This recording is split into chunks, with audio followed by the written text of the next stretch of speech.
Muy buenas tardes. Hace poquito les decía que deseaba que estuvieran bien a pesar del calor. Ahora tengo que decir que espero que estén bien a pesar del frío. Vamos a hacer nuestra oración. Seguimos con la lectura del capítulo 9 del Evangelio según San Marcos, que empezamos ayer. Jesús tomó a Pedro, Santiago y Juan y los llevó a ellos solos a un monte elevado. Allí se transfiguró en presencia de ellos. Sus vestiduras se volvieron resplandecientes, tan blancas como nadie en el mundo podría blanquearlas. Y se les aparecieron Elías y Moisés conversando con Jesús. Pedro dijo a Jesús: Maestro, qué bien estamos aquí. Hagamos 3 carpas, una para ti, otra para Moisés y otra para Elías. Pedro no sabía qué decir porque estaban llenos de temor. Entonces una nube los cubrió con su sombra y salió de ella una voz: Este es mi Hijo muy querido, escúchenlo.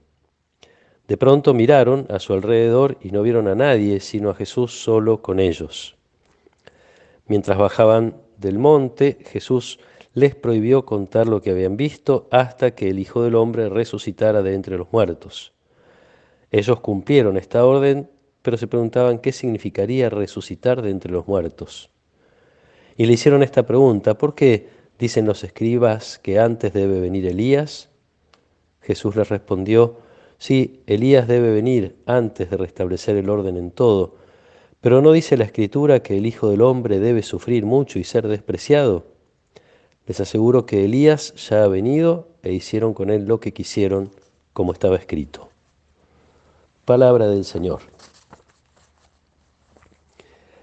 Seguramente los discípulos venían un poquito confundidos, probablemente también desilusionados. Jesús les había hablado ya de su pasión y también los había invitado, como escuchamos ayer, al seguimiento con esta condición de que cada uno debía renunciar a sí mismo y cargar con la cruz. No es sin duda esto lo que esperaban para su maestro, recientemente reconocido como el Mesías, gracias a la confesión de Pedro.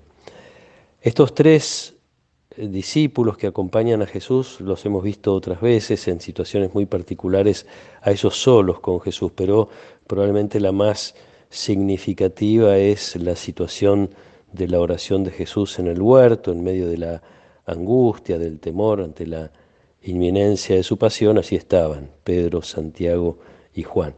A estos 3 les anticipa de algún modo la gloria de la resurrección o les muestra en lo profundo quién es Él.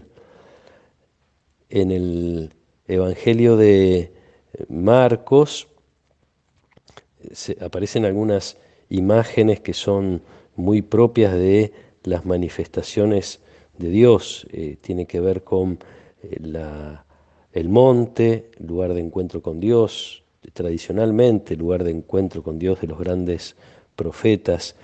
Aparecen imágenes como el temor de los discípulos ante la presencia de Dios, la nube, esa voz fuerte, poderosa, que nos hace pensar no solo en las habituales presencias de Dios con los profetas, sino muy particularmente el encuentro de Moisés en el monte Sinaí con Dios, inmediatamente después de haber sido liberados de la esclavitud, en el contexto de la entrega de las tablas de la ley y entonces de la alianza. Hay una presencia fuerte de Dios y en este caso la voz de Dios, que en el Evangelio aparece muy poquitas veces, la voz de Dios acreditando a Jesús como su Hijo. Moisés y Elías están como avalando esa presencia de Dios en Jesús, prácticamente señalándolo como el Mesías, y curiosamente basta esa presencia para que después tengan que desaparecer y entonces queda Jesús solo.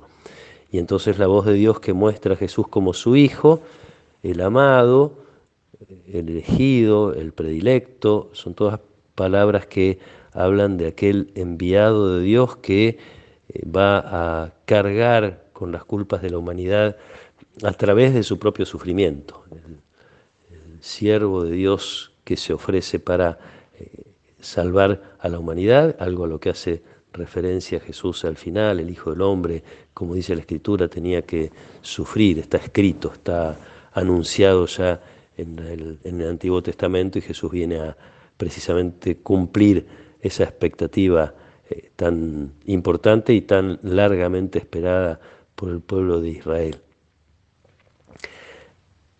Jesús les hace ver y Dios les pide que escuchen. En estos días estaba esta realidad de Jesús diciéndole a los discípulos: tienen ojos y no ven, tienen oídos y no oyen. Apareció la curación de aquel ciego, ese proceso que tienen que hacer también los discípulos para empezar a ver, y ahora la invitación de Dios es, mostrando a su Hijo, decirles: escúchenlo. Lo que no querían escuchar, o lo que más probablemente les hacía tapar sus oídos, era precisamente el anuncio de la pasión, de los sufrimientos del Mesías. En muchas oportunidades vemos como los discípulos cambian de tema, no se interiorizan. En este caso incluso dice que se preguntan todavía qué significaría esto de resucitar de entre los muertos. Hay que escuchar a Jesús.